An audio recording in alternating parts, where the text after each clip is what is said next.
start the recording. So there you go. Our first, are there any announcements?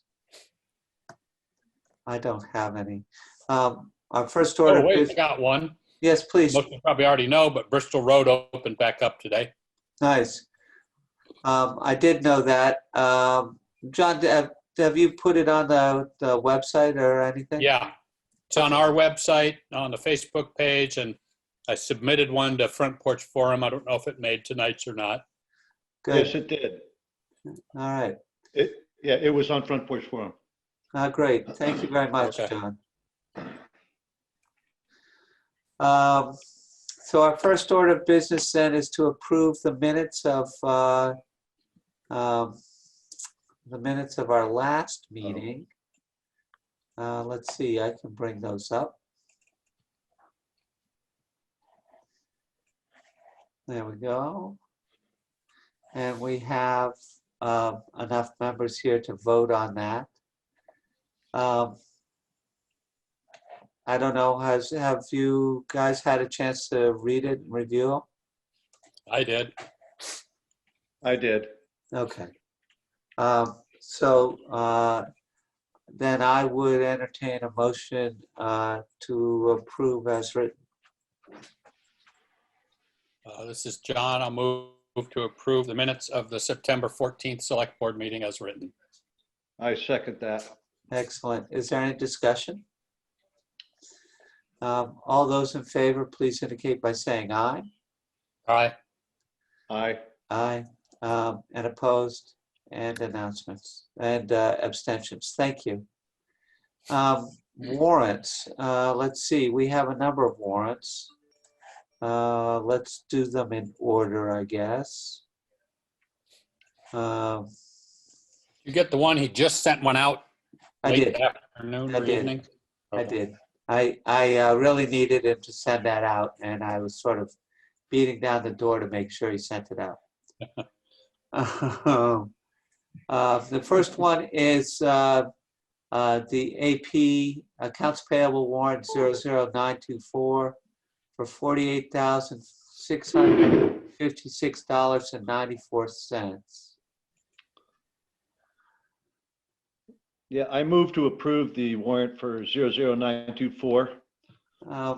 Good. Who was that? Was that you, Paul? Yeah, I'm sorry. Good. Great.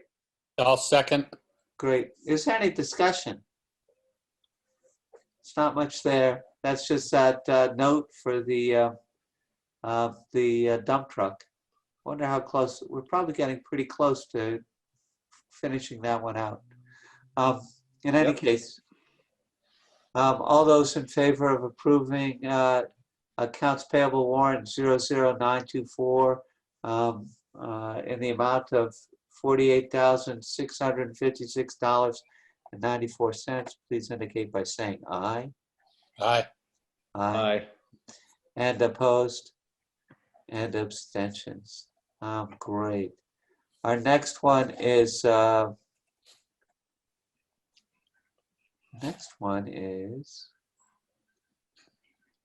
okay, that's this big one. It's we'll do it this way. This is another accounts payable warrant 00927. This is really covers the last month's expenses on the new town offices and library. So there's the total amount is $159,964.34. So this is John. I'll move to approve check warrant 00927 in the amount of accounts payable 00927 in the amount of $159,964.34. I second that. Excellent. Hey, Steve, is it safe to assume that someone on the building committee is reviewing the detail like on that big Naylor and Breen one before it comes Yes. through? Yes. Okay. Actually, the person who really, I mean, we all review it, but the person who really reviews it is the architect. Okay.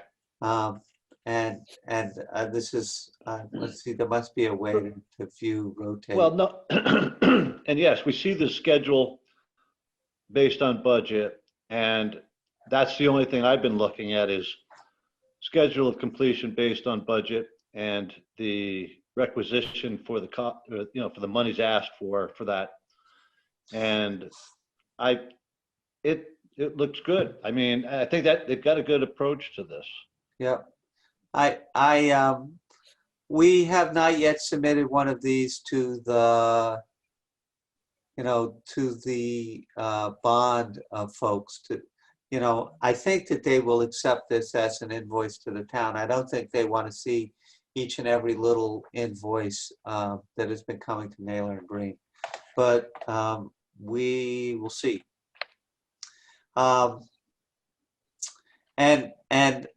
If you looked at it, you'll see that the actual bill was for $166,000, but the what's the word for it?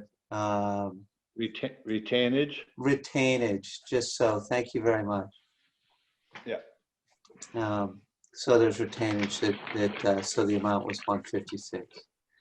Yeah. That. Yep. Is there any more discussion of this? Okay.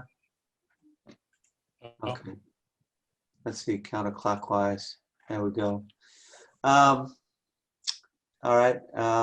All those in favor of approving the check warrant, the accounts payable check warrant 00927 for the amount of $159,964.34, please indicate by saying aye. Aye. Aye. Aye. And opposed and abstentions. Great. And then the very last one is a payroll.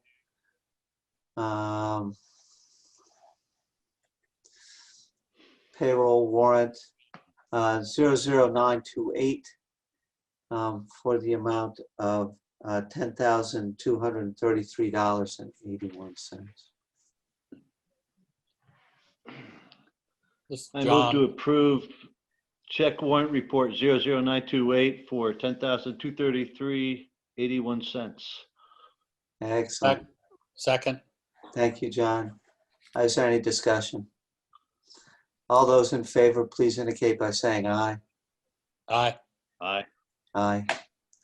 Any opposed and abstentions? Great. So that's that gets rid of that part of the business. I didn't get a chance to look at overweight permits. I don't know if Bill did. If they are, they're just going to have to wait until our next meeting. So public comment, Scott, I'll turn it over to you. Oh, you'll have to unmute yourself. There you go. I'm good. Basically what I'm trying to bring up for this one is right now Betsy's doing our clerk duty. I did it in the past and it's a lot of work, especially if you work full time and have kids to raise.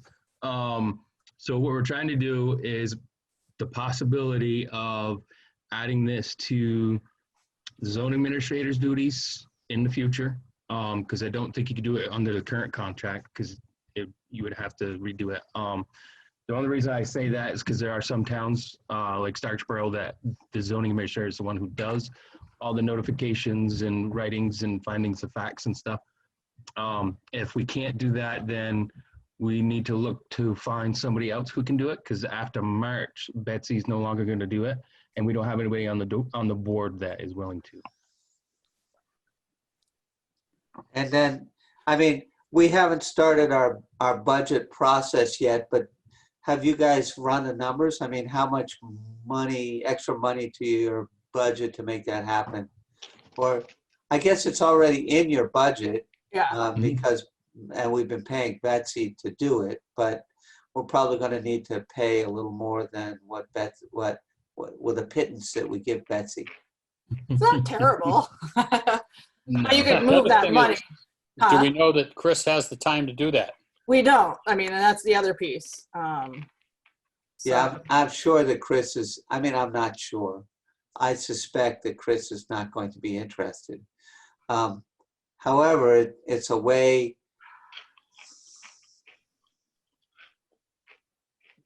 it's a way to get somebody up to speed, either to join the DRB or to become the zoning administrator, or even to become a town manager if we ever go that way. 'Cause Right. I mean, that's- in New Haven, the town administrator yeah, also is the zoning administrator and also does all the DRB stuff. I can okay. I can Now, get you an am I estimate. mistaken? Sorry, go ahead, Paul. No, and I may be miscommunicating here. Charlie Johnston, is he still a component of the program? He's on the board. Well, let me give him a call and Okay. see if I can entice him as a young individual to get involved, because I know Charlie quite well. And he has a lot of ambition, and and let me just give it a shot to see if I can get him convinced that this would be a good feather in his cap to try and put this together. Okay. If you can convince him, go for it. We tried. Oh, I tried. no. I know Charlie really well. Better owe you big time. I can put him in a corner really easily. But Scott and I can come up with like an estimate, like per application, how much time it takes per application for the clerk. Minimum, I would like just to get a good idea. Betsy, I would like to know that, just so that I can communicate with him intelligently about what you guys do there. I know that he's a young person. He's got great aspirations. He's always charging ahead. And I can see no better person than a young guy like himself attempting to accomplish this goal, at least for a year. 12 months, and see how it works. We can at least get through that. And I'm more than willing to help whoever if he decides to do it, get him up to speed on how to do everything. Well, that's an interesting part of the equation, right? That we should have some transition time so that you can help train somebody. Would a month be sufficient? Sure. Yeah. I mean, it depends on how many applications we have, but yeah. Mm-hmm. It might matter which month that is. Huh? It might matter which month that is. Yeah, right. You got a busy one or a dead one. But coming from, and I don't know how you feel about this, Scott, but being on the board, I personally would find it more helpful to have the zoning administrator do it and come to all our meetings, because that's somebody we can, ask questions of, because the zoning administrator also should know the zoning regulations in and out. And if we ever get stuck with something at a meeting, we could say, hey, what's your take on this? That kind of thing. And I don't know. That was going to be my follow-on question. Okay.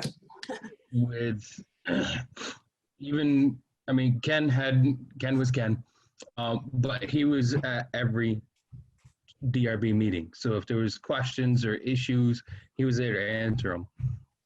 Chris doesn't do them.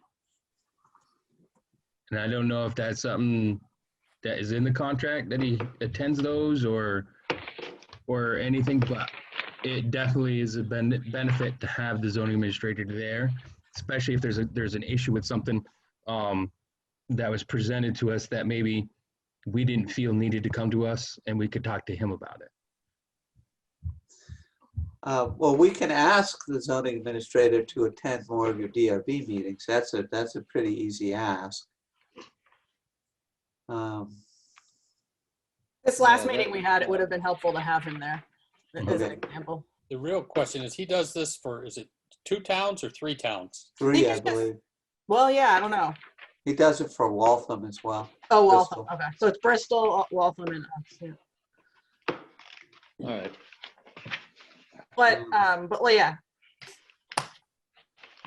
Being somewhat new, Ken is not on our list of officers in the DRB, right?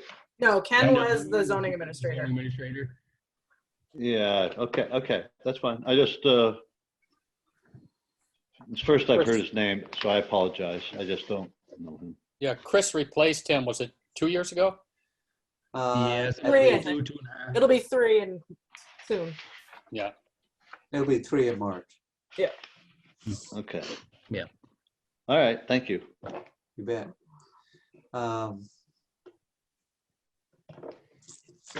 So, yeah, let's see where we get to.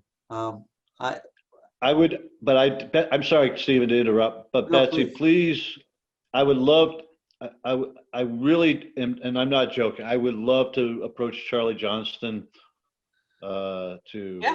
look at this more seriously. I take a great pride in the younger generation in our community to try and step up and make something happen in their community. And I know he's there. There's a lot of guys that he's good friends with my son and many other boys, and now young adults now that have worked for me from time to time. And I think that they just don't realize their potential, even though they seem to be overworked, as they say it.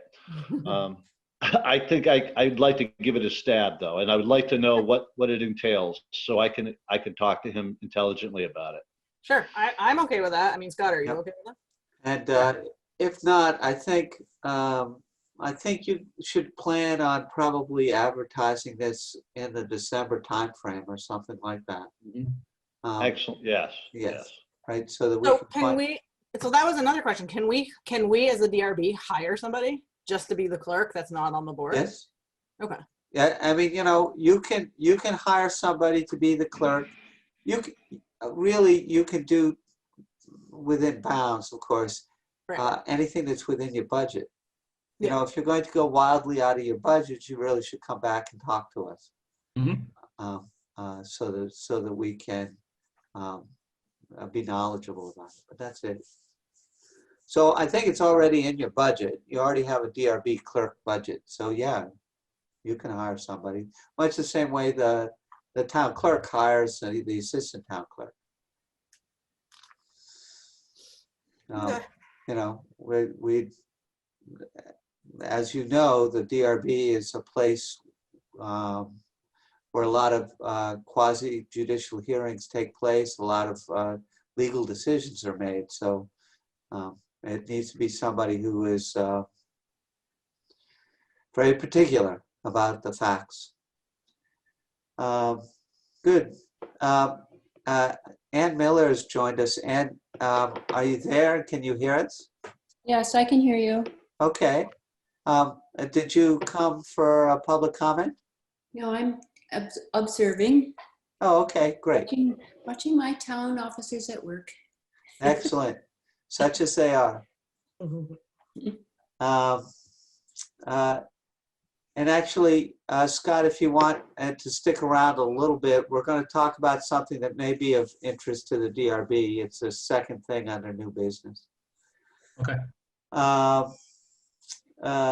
The waiver, the first piece of new business, the town treasurer wanted to know if we again wanted to, as we usually do, waive the late homestead declaration penalty. This is people who are late declaring their homestead declaration, where their homestead is. I don't recall how much it is. It's a lot to the homeowner. It's not a lot to the town. Yeah, as I recall, if you leave the penalty in, the town doesn't see much of it. Yeah. And we've done this every year that I've been on the board. Yep. So I would move that we waive the penalty for the late declaration of homestead. This is John. I second that. Excellent. Is there any discussion? All right. All those in favor of waiving the late homestead declaration penalty for the year, that must be 20. Well, let's just say For the current year. for the current year. Thank you. please say aye. Aye. And opposed and abstentions. Thank you, John, for getting me out of trouble there. So we talked a couple of meetings ago. The folks who are doing our tax maps also have an application. The application is kind of cool. I don't know if any of you had a chance to go look. I could probably bring it up without too much trouble. Cool. I looked at it, Stephen. Oh, good. Actually, I've looked at it twice. Nice. Bring it up to This is show Scott and myself. Oh, would this you is like a me to bring it up? Yeah. This is the same one that Colchester uses, correct? Exactly. Yeah, and I have used that personally, so it is actually a very easy to easy to navigate for somebody who has some computer experience. But it is a good program. I think this is what I'm looking for.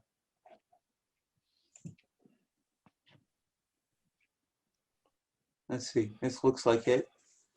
So, you know, for Colchester, here I happen to know some parts of Colchester pretty well. Let's see, I claim I do. Yes, over here. There we go. Here's Alex Bay. Oh. there you go. I think this one is That's off of view the Braylock. property card. Yeah.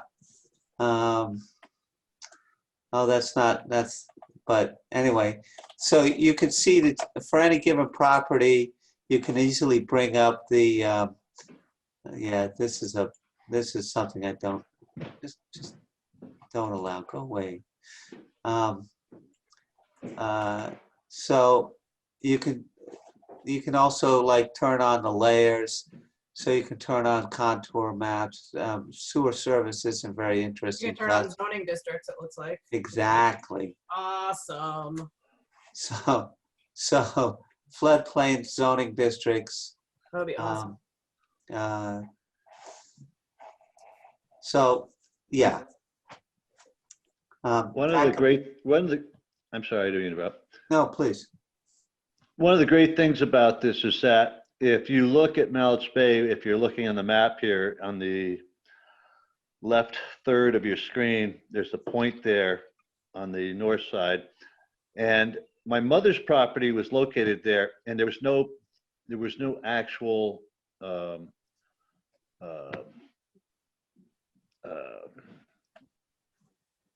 there was no actual plan on the property. That whole land is a complete mess as far as all the deeded real estate there. And yet Colchester's program actually put it together very precisely.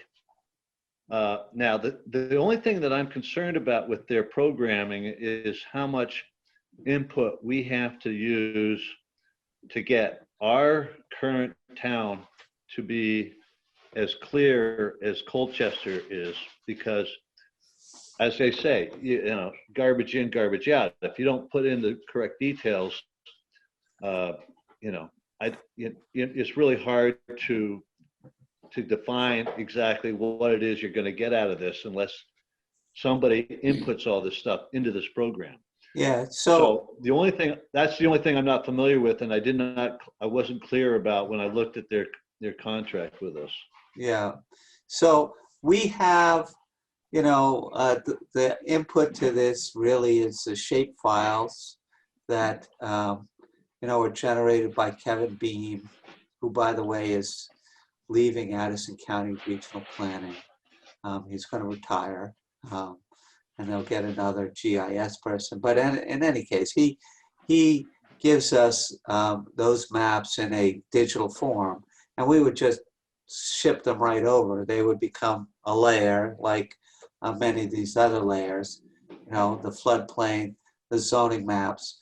What I'm kind of excited about is if we could get something that was easy for the listers, and they believe, and the zoning administrator, and he believed, and the DRB that they believed, then, you know, we can zoom in on this piece of property and decide, you know, what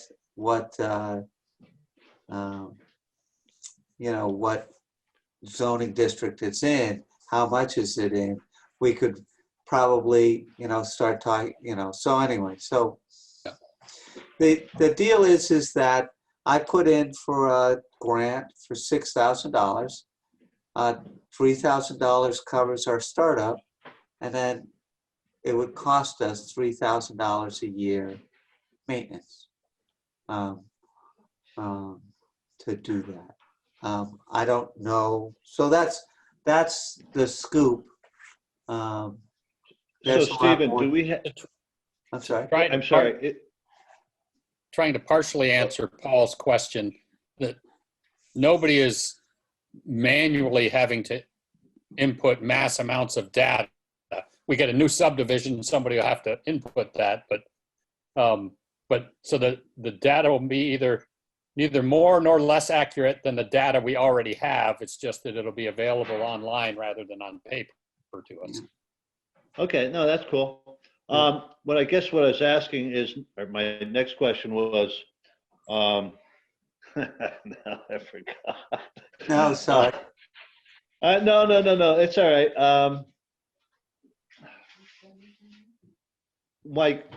My question now is, do we save any monies by eliminating some other position in our community's payroll in having this system running? Are we able to, like, maybe offset somebody else's work to make the DRB or whomever much more easily, more efficient? That's my question. You know, it's like you take on something like this. Is this a future contract to make us better, or does it sort of take over or eliminate a position in our community that's being paid that is no longer needed because of this?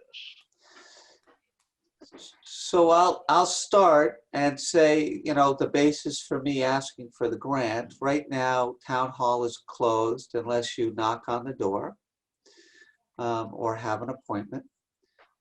It's makes doing a lot of the research, the basic research, difficult.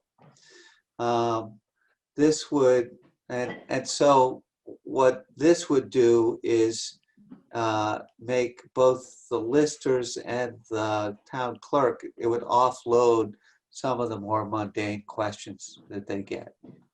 It would make us,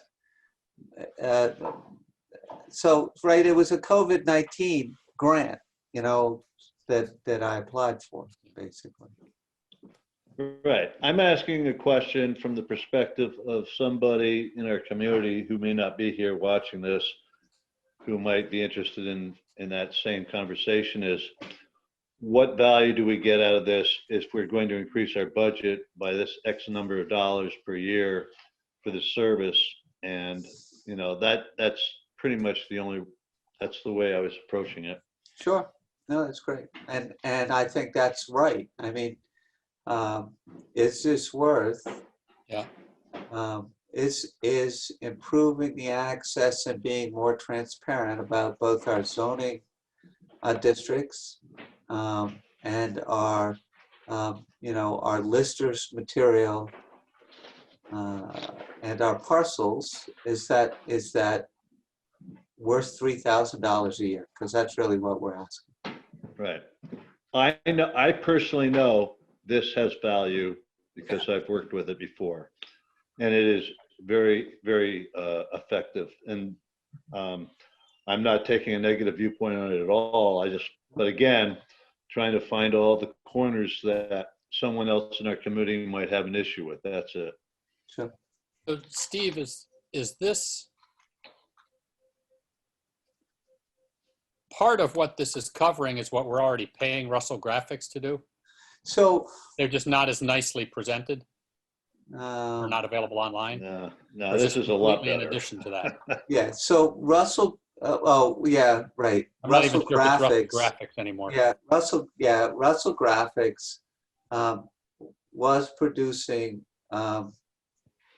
parcel maps for us. He was using, without getting way down in the dirt, but he was using AutoCAD to draw parcel maps. And it created little problems when you got really down in the guts of it.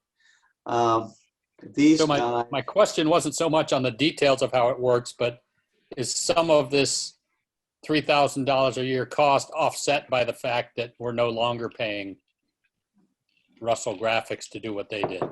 no, because we've already signed a contract with these guys to do what exact Russell thing that they Graphics were was doing. Okay, so this is in addition. That's correct. Yeah. Okay. And John, this is way more robust too. Like in the future, Oh, someday, I'm well aware. I'm Yeah. a strong supporter of it. Yeah.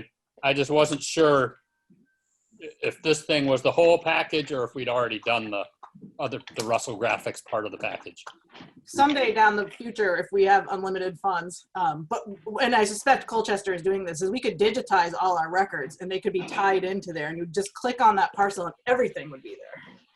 Yeah. And that would eliminate the need for like title searchers to have to go to town hall, and people could just do it from their house. And there's really no reason, I mean, right now, the zoning administrator, for instance, is putting all the permits into NEMRIC. Now, Right. You could tie those. it's not clear how easily we can get stuff back out of NEMRIC, but it's in a digital form. We ought to be able to get a hold of it. If we could, then you could click on any given thing and see their permits that, hey, did they already have a wastewater permit? What does it look like? Is it legal, et cetera, et cetera? I mean, You're right, absolutely. Steve, I think this would be a great addition to the town. But I also understand what Paul's talking about too. I mean, this is going to be an added expense to the town. yep, And you're going to have some people in the town that are not going to be happy with adding an expense because ultimately it's taxes. You know, and Yep. even though this is going to be like pennies, you know, a year, but Yep. there's always going to be somebody that's not going to be happy with it. So, sure. Yeah. I always say. On the flip side of that is it should reduce demands on people who are on committees or the town clerk or the ZA. It should save them time. Yep. Once the thing is fully up and running anyway. Yeah, and I think it's really, I think they'll have it up and running in essentially no time because they already have the data, and you know, we can get them the rest of the data for the simple stuff anyway. Our zoning districts and our overlay districts. Yeah. And our lister stuff is also, or was, because I know at one time they were all set to put it all online. So I don't know.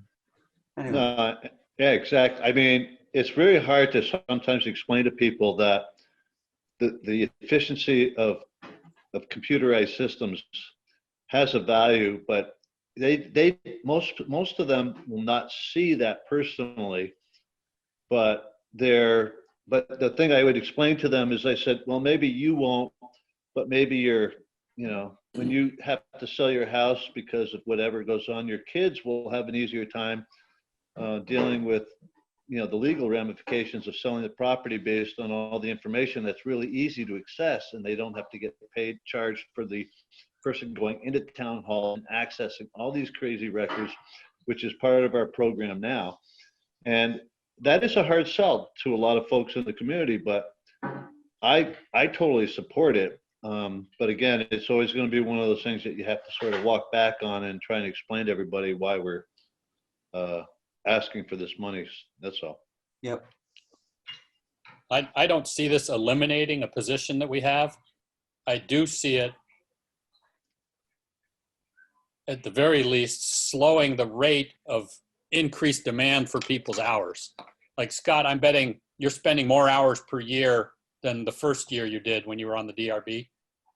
And that's going to keep going. Things just keep getting more and more complicated. And something like this could help bend the curve downward, bend that increased demand on people's time.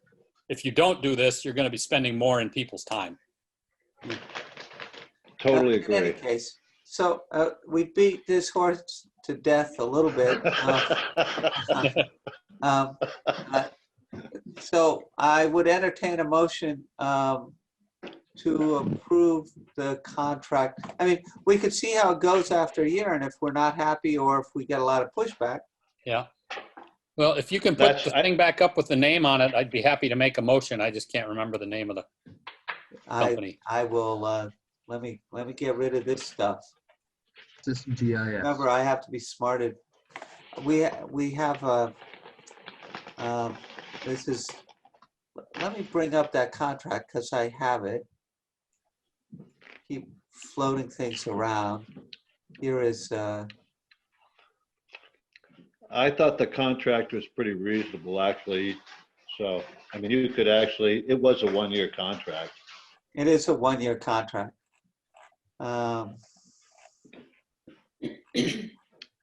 Scope of work. They talk about what it is and what it looks like. We just looked at it, all of that. I'm just trying to see where the contract line is, if it's coming. It's a ways down. There you go. So that's the cost of the project. So it's, okay. So I move to approve the contract with Access, It's a CAI. with CAI for the Access GIS implementation and first year annual fee in the amount of $6,000 total. Right, to be paid by it's a LEGR grant. So Oh, that's right. so that I make it really easy. Yeah. All right, you're gonna reword that? No, it doesn't need to be reworded. It's okay. All right, Well, I second, if we make the motion in the second, did you second it, Paul? Yeah, yes, I did. Then Steve, if you can just point that out and make sure that sentence Betsy can include in the minutes before there we you vote. go. This $6,000 is covered through the LEGR grant that's been applied for and approved to cover COVID-19 expenses experienced by the town for the calendar year ending December 31st, 2020. Anyway, there's a motion on the floor and a second. There's no more discussion. All those in favor of the motion to contract with CAI for Access GIS services, please indicate by saying aye. Aye. Aye. Aye. Opposed and abstentions. Great, thank you very much. Again, I'm going to skip this budget status report and go to easy stuff, and then we'll come back to it. Let's see. Somewhere, he says, somewhere. Oh, come on. You want to do the curb cuts? They're I pretty do. straightforward. Yeah, I just can't find them in what I've got lined up over here. Well, there's, okay. I just want to bring them up if I can.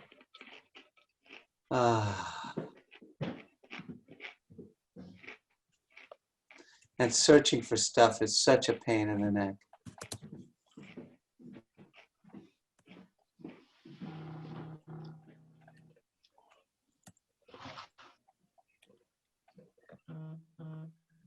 That looks like it. Let's see.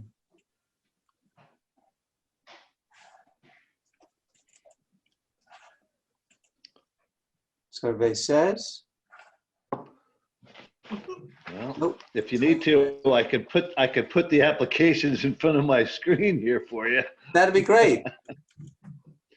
Really? Yeah, I'd have to teach you how to share your screen.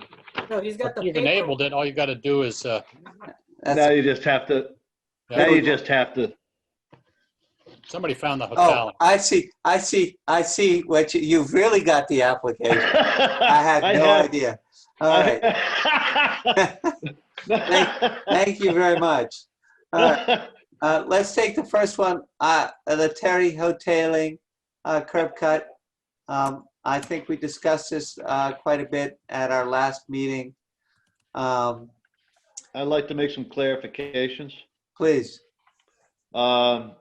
The last time we discussed this, there was the discussion of a 50-foot setback that John brought up, which was a good point. Betsy was kind enough to give me an understanding of what the DRB had, and I had looked at the DRB as well as Betsy, and we The both. land use regulations, not the DRB. I'm sorry. Yes. The Thank you. UPD, sorry. UPD. Yes. Thank you. Sorry. Thank you for the correction. That there is actually nothing specifically written, and that she prescribed the fact that we might, some previous select board may have created some sort of a condition. However, I am not going to go back through history of our meeting minutes to find that. The Now, UPD, sorry, Paul, I didn't mean to interrupt, but the UPD specifically said the select board's curb cut policy. So that's either just a copy and paste from some other zoning reg somewhere else, or there is a policy somewhere. Right. So here's the point. Here's the point. We don't have to get involved in that because Ben was incorrect when I met with him down at the property where he thought the curb cut was supposed to be. I spoke with the owner. He drew it on the map. It was very clear on the map. I showed it to Ben. He wasn't aware of that. And it is more than 80 feet from the adjacent property owner. So it's sort of a moot point. Yeah. Ben has already specified the culvert necessary in the application. The only thing that was left is that a check was not, that I could not find a check attached to his application. But the gentleman also is an elderly person in Ferrisburg who had a great deal of difficulty communicating with me by phone. So I have to still find out whether he paid for this permit. He wasn't able, he didn't respond with that answer. But everything else is correct. We're more than 50 feet from the adjacent property owner. The culvert's been specified by Ben, and we're all set. Good. So I'm guessing from this discussion that you didn't see the email I sent out yesterday evening. No. I saw it. Yes, John, I read it about an hour ago. Yeah. So there was no, in that discussion, there was no insistence or that it was a rule or anything. It was just an inquiry by Steve. Are you this far away? And it does make some sense unless it's a shared driveway, it makes some sense not to put it right on the property line because you want to be able to mow to keep your driveway clear or dig a ditch if you need to dig a ditch or something. But we had never, there was no insistence that this was a rule, just sort of a preference not to put it right on the property line. Right, and I decided after I talked with Terry Holting is that based on what he told me and what I discovered actually on his map, which was very darkened in the application, was that he was nowhere near the property line. Ben misunderstood him. Okay. And so my point being is let's not mix it up right now. That's fine. So your recommendation is that we should approve this curb cut, Paul? Yes, I move to approve Terry Holting's curb cut as specified on the property, his application, because there is actually no specific property notification on this thing. But anyway, yes, I approve Terry Holting's curb cut and Ben's recommendations. I'll second. Thank you very much. All those in favor, please indicate by saying aye. Aye. Aye. Steve, could I ask you, I got a request from Laura Farrell, which I think is Conservation Commission related, asking for the addresses of these curb guts. And I didn't have, for some reason, I can't find my copy of that from the packet you sent out, but can you email that digital copy of that packet there? Yeah, I don't know that there is a 911 address associated with this curb cut. Yeah, but at least there isn't until the curb cut happens, then 911 assigns it. Yeah, But at least she can see on the map, okay, that's where they're talking about. yeah. So, John, if the 911 is done after a curb cut, why is that not part of this application so that when it's filed that we would be able to see that? Because the 911 address doesn't get assigned till after the curb cut is approved. Oh, no, I understand that, but I'm just wondering why wouldn't there be like sort of like an addendum on, where we could actually fill this in so you have one page where all that information is on this. Maybe we can improve the application. So that would be a good conversation to have with a zoning administrator. Okay, moving on. This is really his form. And by the way, Okay. he now is the 911 coordinator, so we've streamlined that process like crazy. Okay. All right. I found in going back through our curb cut application folder, we've had another request from Warren and Jacqueline Chase on 3908 States Prison Hollow Road.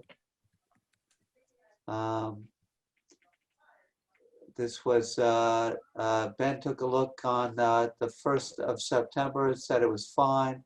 It appears to be a subdivision. As it happens, we have some members of the DRB here. Is there anything we need to know? Nope, it was a pretty straightforward approval. They did have to get wetlands permits. Yep. But yeah, right, Scott, I don't know if you were here for that one. Were you?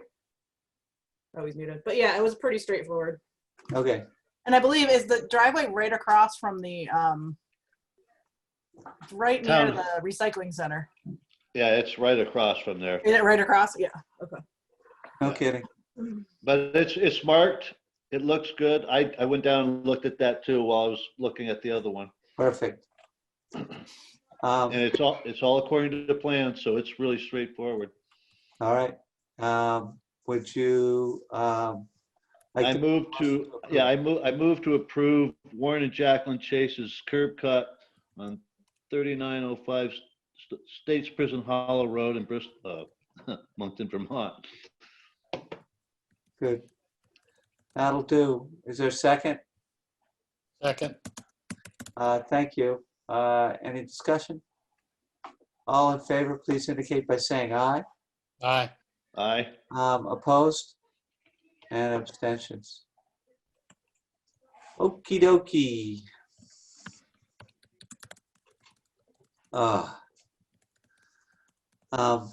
Appointments, I keep leaving this on because I keep not figuring out what we're doing with our animal control officer.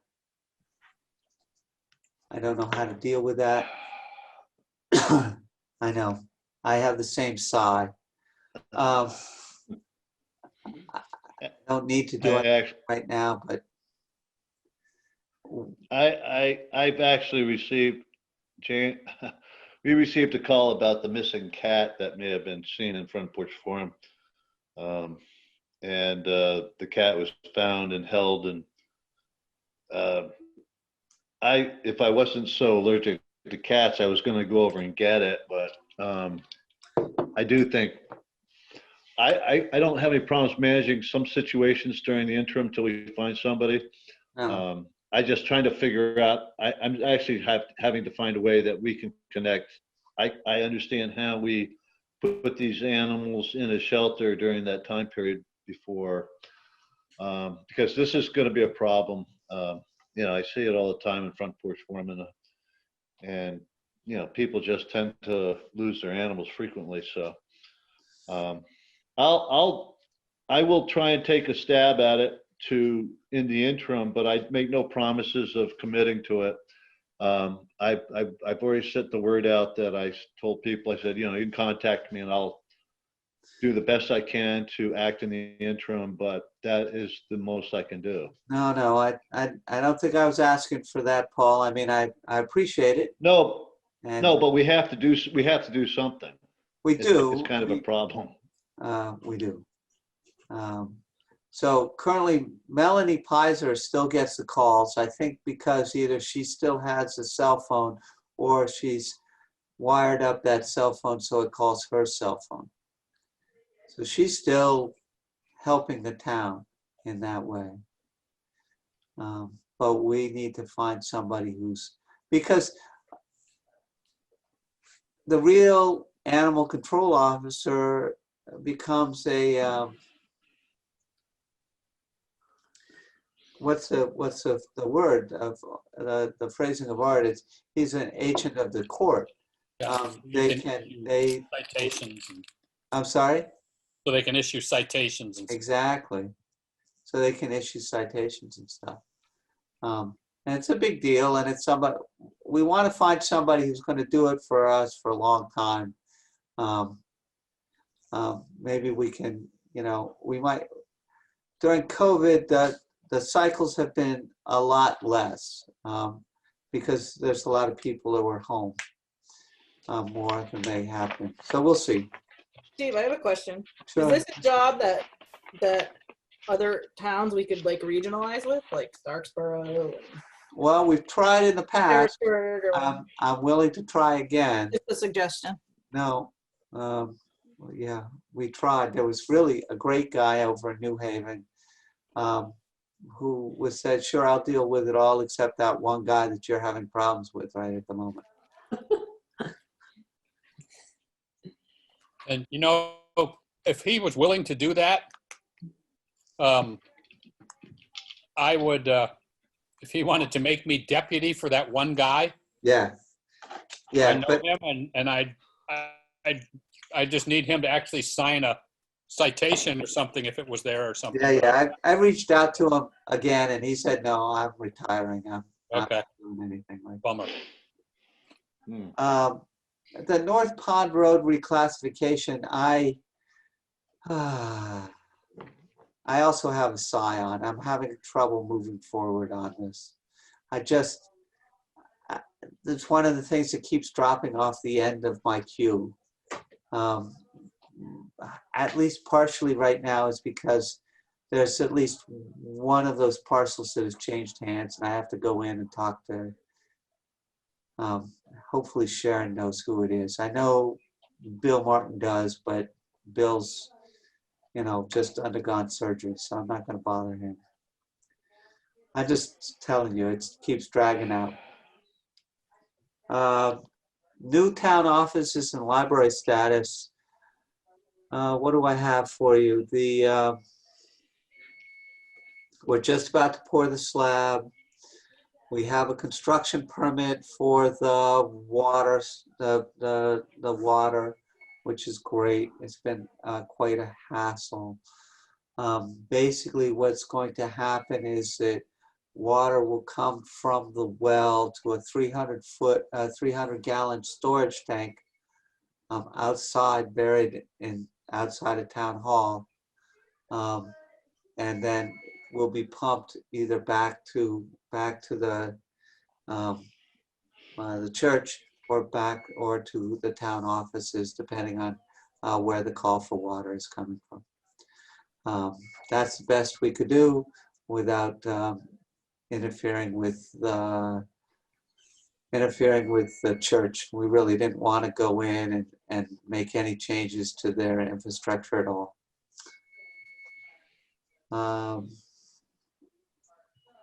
We have, we decided to spend out of our contingency some extra money to foam the ceiling, to foam at the roof plane, rather than some of the work we were doing trying to insulate around some of the mechanical stuff that's in the attic. That's all I got. I'll take questions if you have them. I think the foaming is a much better plan. It is. It just It is. It's a night and day difference. It makes even future maintenance in the building much easier. yeah. I think that was So part it of has, too. yeah, no, it has a whole bunch of pluses. Yep. It was just it had that minus of spending extra money. Well, yeah, but over the long term, people go back and go, I wish I had done that. Yeah. And I do have one other piece of new town offices and library status. I did get a chance to talk to Bob von Brons, who is the grandson of Harvey Russell, who's the fellow who deeded the parcel for the Russell Memorial Library. And he is the most likely person to fit under the auspices of heirs and assignees in terms of, so he may be able to speak to us whether they want to take possession, as they could if nothing changed and we stopped using it as a library, or if they wanted to honor Dr. Russell's original contribution and just sort of transfer it along to the new library. We'll see. I introduced the subject. Will be a conversation. That's all I got for there. I don't have anything on the emergency management director other than what you guys see. Which is kind of sad, but that's what our president's making me feel. Let's see. And then we're proven wrong. I'm going to mute you for a second, Paul. Yeah, I was having a little trouble hearing some of you with that background noise. That's okay. Infringement on the RO, the right-of-way on Jockey Lane. Yeah, let me unmute myself here. There you go. I did contact, let me pull up that email. There it is. I did contact Tim Short. He did receive his down payment. He said he's going to be heading up there in the next week or so. Tim himself is getting a hip operation, but Rodney Orvis, who works for him, is coming up to do that. Rodney was actually the one who was the boots on the ground for the survey on my property up here anyway. I mean, it's been a while now, almost 20 years, but he's been up here before and he put some of the pins in that they'll be trying to relocate. So, so next week or two, it looks like they'll be up doing that survey to establish the center line of that section of Jockey Lane. Great, thank you. Salvage yards in Moncton, I don't think we're making much progress there. Same with the rest of those issues. Is there any other business to come before the board? Yeah, I've got one. Please. There have been several complaints, both from town employees and from visitors to the town hall, of people not wearing masks in the town hall. And some of the employees, our treasurer has actually changed his hours to avoid the hours of some other town employees who seem to have no interest in wearing the mask, despite being reminded of it and signs posted and everything saying that it's required. I'm speaking basically of the listers. At least two of the three just simply don't wear them. Our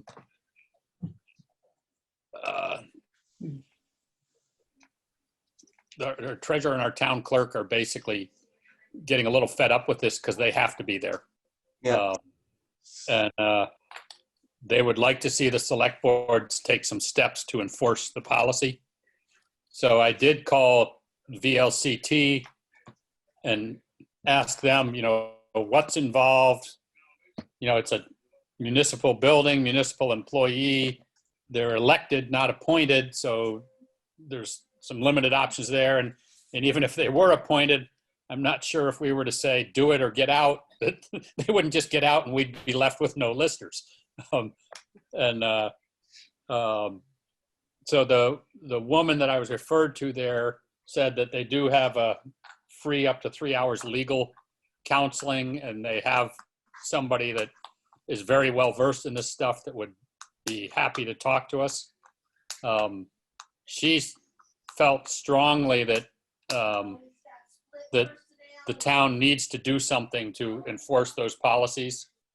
And I asked her, well, what's to just stop somebody from suddenly claiming, oh, I've got a medical exemption? And she said, a medical exemption doesn't apply to you if you're an employee. Employees have to follow the rules. So yeah, they're not employees to some extent, right? They're elected. Yeah, well, they're paid by the town. They got to follow the rules to be in the municipal building. And at any rate, I'm not the legal expert. She's putting me in touch with somebody that she said I should hear from tomorrow or the next day, just to give guidance on here's the limits of what you can and can't do. It's a little different because they're elected versus appointed.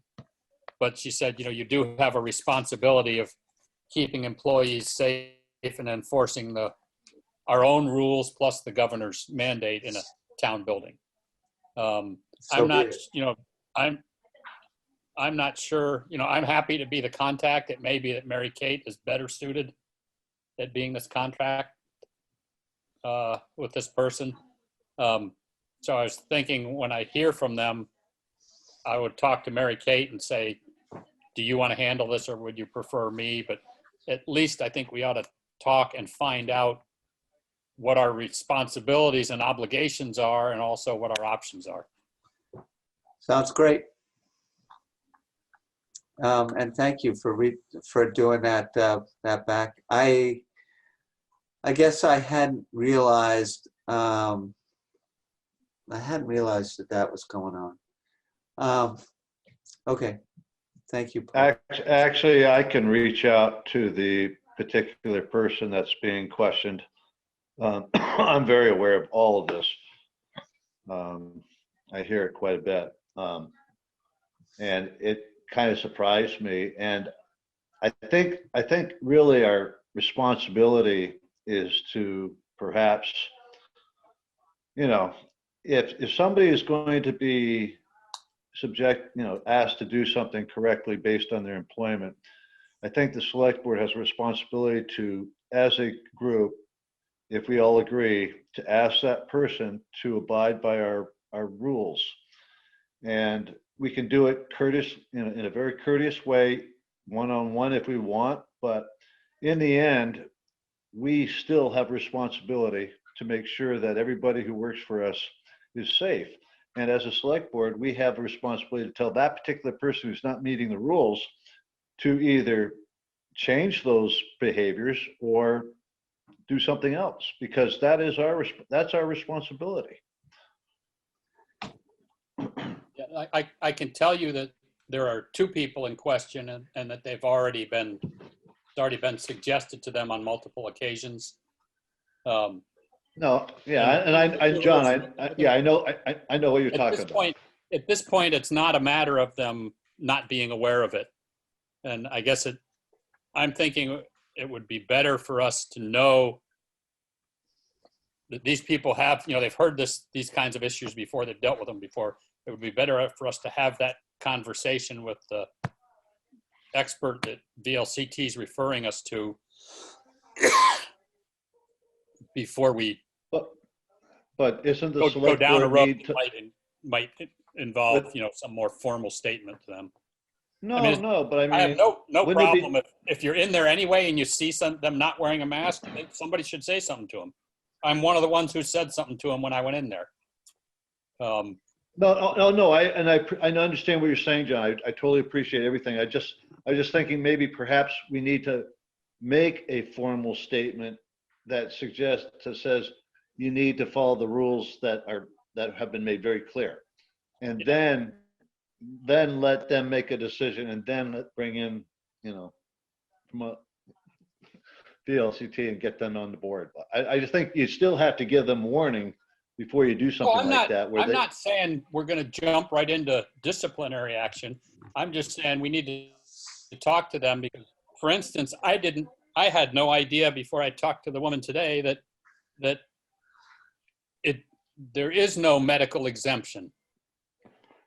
If you're if you're a town lister and you're working for the town on town business in the town hall, you don't get to claim a medical exemption and say, I'm not wearing a mask. There's probably other things like that too that we're not aware of. No, that's it. Very interesting. Because I did not even know that. I thought. Yeah, it was kind of a shock for me too, but. Yeah. Anyway, my opinion is that if the select board doesn't make a statement to the people that are involved as a first step, then I don't see how we can make people change their habits without us telling them this is not correct.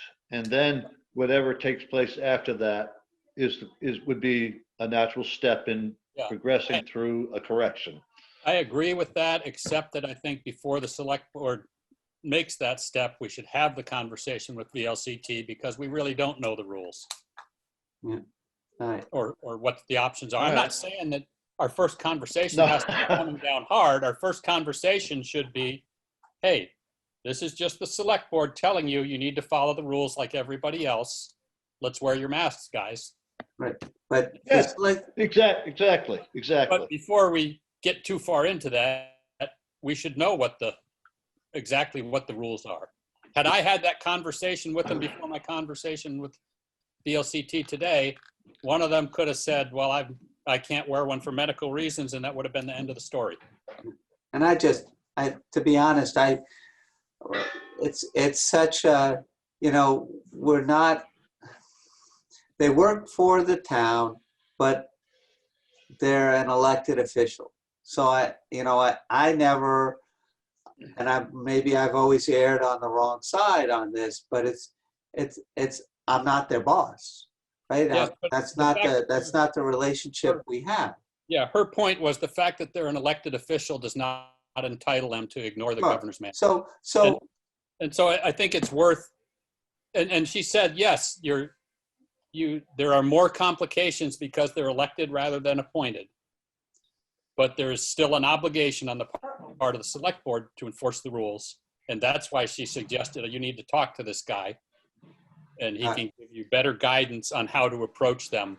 So and not only that, but it allows us to put it on the agenda. So please have that conversation and we'll put it on the agenda for our next meeting. Okay. And thank you for that work. Our next meeting, if I read the calendar correct, is October 12th at 7 o'clock. Is there any other business to come before the select board? All right. Move to adjourn. All right. All in favor? Aye. And we are adjourned. Thank you very much. Good night, everyone.